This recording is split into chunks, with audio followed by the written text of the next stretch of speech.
नमस्कार, एक बार फिर आप सभी का स्वागत है। जम्मू कश्मीर और खासकर जम्मू संभाग के परिदृश्य की अगर बात करें तो पिछले कुछ समय से लगातार आतंक का दंश जम्मू कश्मीर और खासकर जम्मू के लोग झेल रहे हैं। खासकर लोकसभा इलेक्शन जम्मू कश्मीर में शांतिपूर्ण तरीके से संपन्न तो हुआ, लेकिन उसके बाद लगातार टेरर अटैक्स का सिलसिला यहाँ पर चल रहा है और इस कड़ी में हम सब जानते हैं कि डोडा में भी एनकाउंटर का आज दूसरा दिन है। कुल मिलाकर शांतिपूर्ण जम्मू संभाग में जो टेरर या फिर आतंक ने सिर उठाया है, ये किस ओर इशारा कर रहा है, इस पर बात करने के लिए मेरे साथ जुड़ चुके हैं भारतीय जनता पार्टी के वरिष्ठ नेता, पार्टी के प्रवक्ता डॉक्टर ताहिर चौधरी जी। आपका स्वागत है सर। डॉक्टर साहब, मैं आपसे जानना चाहूँगा स्पष्ट शब्दों में जो बदलाव खासकर आतंकवादियों की रणनीति में, क्योंकि कश्मीर संभाग एक समय बड़ा एक्टिव था मिलिटेंसी को लेकर, लेकिन आज वहाँ पर शांति है, श्रद्धालु टूरिस्ट वहाँ पर खुलेआम घूम रहे हैं, एंजॉय कर रहे हैं, लेकिन जम्मू संभाग is feeling the burnt of the terrorism. क्या कहेंगे? देखिए, 89 के बाद जम्मू कश्मीर में मिलिटेंसी का पीक पे आना, स्पेशली कश्मीर के अंदर वो हालात बनना, और हम बार बार कहते थे 70 साल के बाद जो चेंजेस आई, स्पेशली जब प्रधानमंत्री साहब की 2014 में सरकार बनती है और कश्मीर को बदला गया। प्रधानमंत्री साहब ने एक नए कश्मीर का जो सपना देखा था और लाल किला से कहा था पहली स्पीच में प्रधानमंत्री बनने के बाद, कहीं ना कहीं वो उसमें 99.9% मैं कहूँगा कामयाब हुए। कश्मीर में पत्थरबाजी बंद हुई, स्कूल कॉलेजेस खुलना स्टार्ट हो गए, गरीब लोगों का जो कारोबार बंद हो चुका था वो खुल गया, माँ बाप अपने आप को महफूज समझने लगे कि आज हमारा बच्चा कॉलेज में जा रहा है, यूनिवर्सिटी में जा रहा है और शाम को सही सलामत वापस आएगा। माएँ बहनें ये देखने लगी कि अगर हमारे शोहर ड्यूटी पे वापस जा रहे हैं तो शाम को सही सलामत वापस आएंगे, क्योंकि कश्मीर में बहुत खून खराबा हुआ था। कश्मीर ने जो कुछ देखा है, मुझे लगता है कि हिंदुस्तान के किसी और राज्य में, किसी और शहर में ऐसा कुछ हुआ होगा।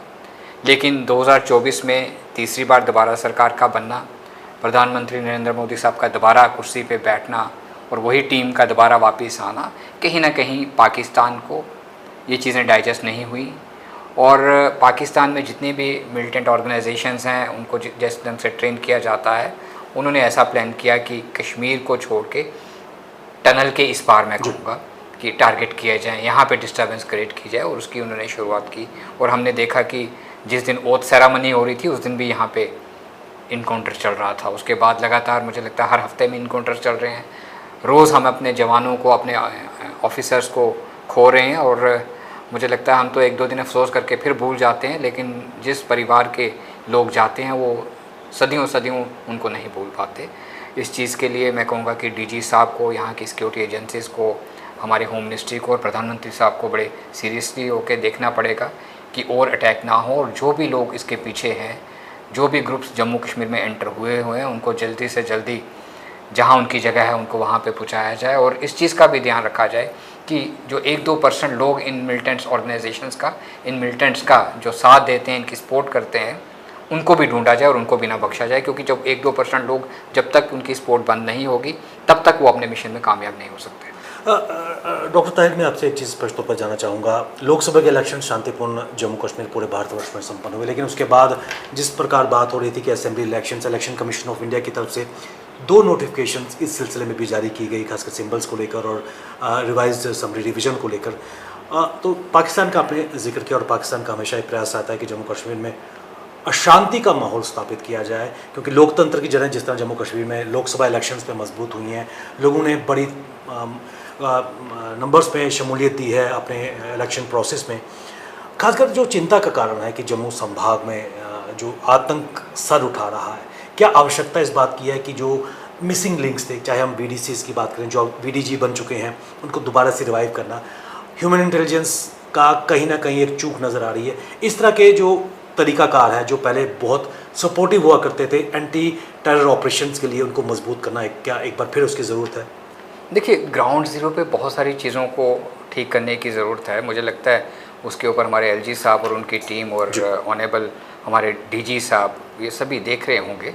कहीं ना कहीं चूक हो रही है, इसलिए वो वीकली वो लोग कहीं ना कहीं अपने मिशन में कामयाब होते हैं, हमें नुकसान भी पहुँचाते हैं और वहाँ से गुम भी हो जाते हैं, किसी और जगह पे चले जाते हैं, क्योंकि वॉकेबल डिस्टेंस है, एक पहाड़ी दूसरी पहाड़ी से जुड़ी होती है और उनको पकड़ना मुश्किल रहता है। हमारे जवान नीचे होते हैं और ऊपर से वो टारगेट करके हमारे जवानों को नुकसान पहुंचा रहे हैं।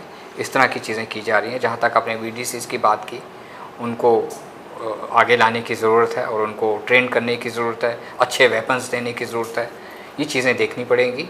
और जो एक सिस्टम होता था, जो सोर्स के ऊपर भी काम किया जाता था हमारी सिक्योरिटी फोर्सेस की तरफ से, हमारी JNK पुलिस की तरफ से, उन चीज़ों पे भी ध्यान देना पड़ेगा।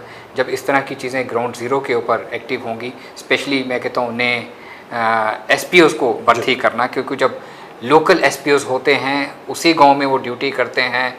फॉर एग्जांपल अगर मैं कहूँगा रजौरी में SPOs वहाँ के लोकल लड़के अगर भर्ती किए जाते हैं और रजौरी के अंदर ही ड्यूटी देते हैं, तो लोकल SPOs को हर पहाड़ी का मालूम होता है, किस पहाड़ी पे कहाँ पे गुफा है, कहाँ पे हाइडआउट की जगह है, कहाँ से पानी निकलता है, कहाँ खाना खाने का इंतज़ाम किया जा सकता है।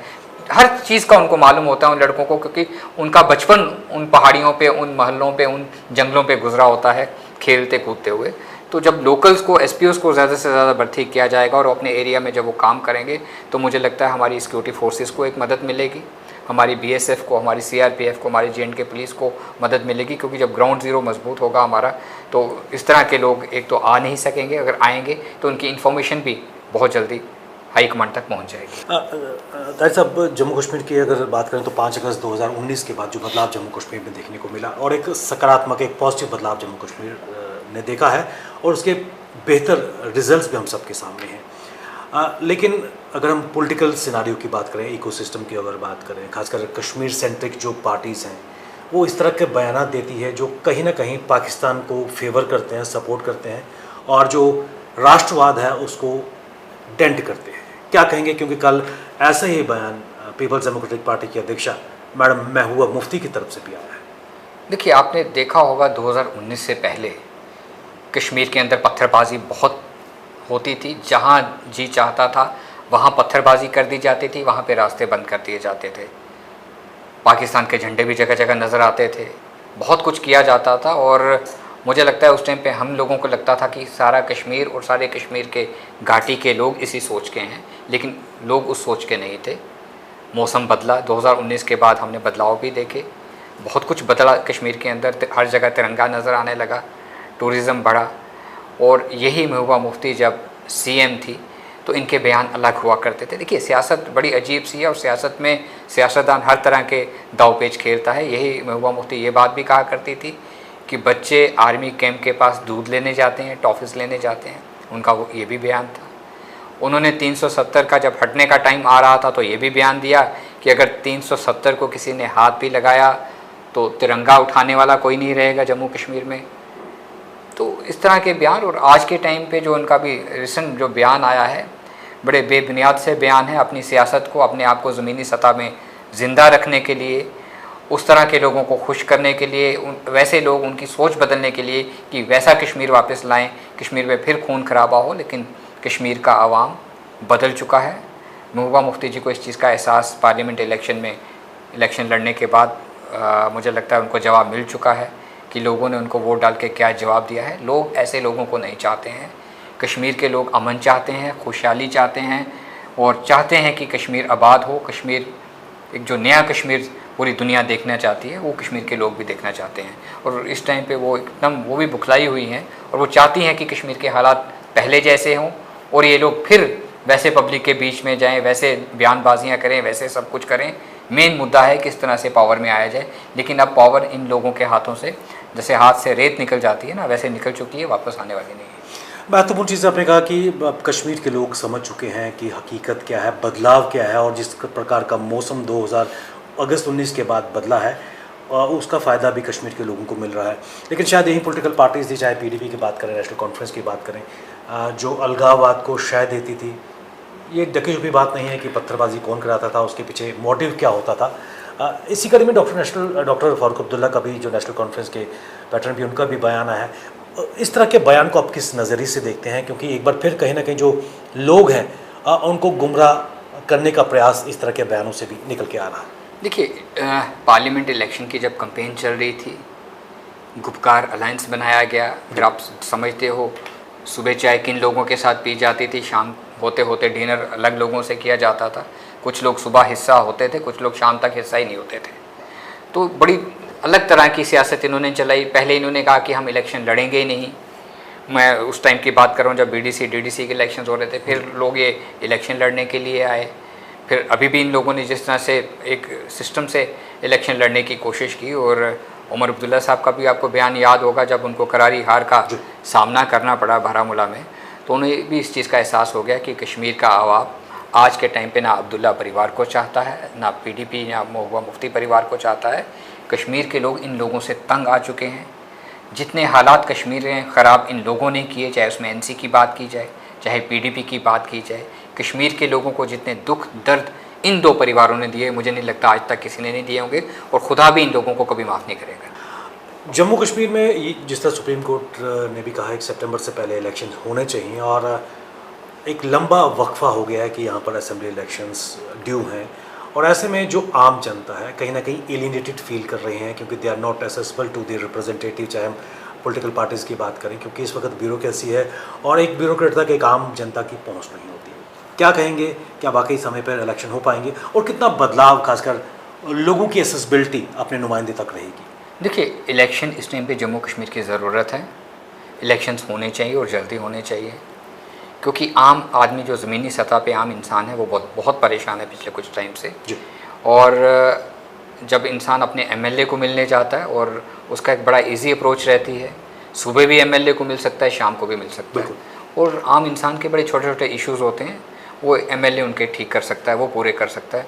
मुझे लगता है आज डीसी को मिलना, किसी कमिश्नर सेक्रेटरी को मिलना आम आदमी के लिए बहुत बड़ी बात है। इवन तहसीलदार को मिलना, पटवारी को मिलना बहुत बड़ी बात है। एक आम इंसान जम्मू कश्मीर में बहुत परेशान है। इलेक्शन जल्दी होने चाहिए, और मैं कहूँगा कि इलेक्शन कमीशन ऑफ इंडिया और जो पूरा जो एक डिपार्टमेंट इस चीज़ को देखता है वो इसके ऊपर देख रहा होगा, और जल्दी से जल्दी इलेक्शन होने चाहिए। प्रधानमंत्री साहब ने जिस दिन श्रीनगर में थे इंटरनेशनल योगा डे के दिन, उस दिन भी उन्होंने इलेक्शन का जिक्र किया था, और ये चीज़ हाईकमान के भी दिलो दिमाग में चल रही है कि जम्मू कश्मीर में लोगों की चुनी हुई सरकार है, और जो एक वादा है सेंट्रल हाईकमान का उसको पूरा किया जा सकता है। बिल्कुल। अंत में जम्मू कश्मीर में जो इलेक्शन, चाहे हम मुस्लिम इलेक्शंस की बात करें, अर्बन लोकल बॉडीज़ की बात करें, या फिर पंचायती इलेक्शंस की बात करें, क्योंकि तभी जाकर पूरा 3 टायर सिस्टम जम्मू कश्मीर में मजबूत होगा। भारतीय जनता पार्टी इन इलेक्शंस को लेकर कितनी तैयार है? देखिए, भारतीय जनता पार्टी एक ऐसा परिवार है, एक ऐसा संगठन है जो 24/7 काम करता है, और Bharatiya Janata party 24/7 election mode में रहती है। हम लोग इलेक्शन के लिए तैयार हैं। इंशाल्लाह जैसे ही इलेक्शन का न्यूज़ आएगी कि इलेक्शन स्टार्ट होने जा रहे हैं, भारतीय जनता पार्टी पूरी तरह से मैदान में, पार्टी का कार्यकर्ता, पार्टी ग्राउंड ज़ीरो पे, बूथ लेवल पे जिस तरह से काम करने का तरीका है हमारा, हम काम करेंगे। और हमें इस बार पूरी उम्मीद है जम्मू कश्मीर में भारतीय जनता पार्टी सरकार बनाएगी। पहली बार जम्मू कश्मीर में सीएम भी भारतीय जनता पार्टी का होगा, डिप्टी सीएम भी भारतीय जनता पार्टी का होगा, और बहुत सारे जो वादे भारतीय जनता पार्टी ने जम्मू कश्मीर के आवाम के साथ किए हुए हैं, कहीं ना कहीं हम उनको भी पूरा करने में कामयाब होंगे। हमारी शुभकामनाएं हैं, और हम आशा करते हैं कि पहले तो जम्मू और कश्मीर के जो हालात हैं इस वक्त वो सुधरें, और कहीं ना कहीं पूरी नई रणनीति के साथ हमारी सिक्योरिटी फोर्सेस काम करें, और उसके बाद शांतिपूर्ण यहाँ पर इलेक्शन हो। डॉक्टर ताहिर चौधरी, आप हमारे साथ इस कार्यक्रम में वैल्यूएबल इनपुट्स आपने दिए, आपका बहुत बहुत धन्यवाद।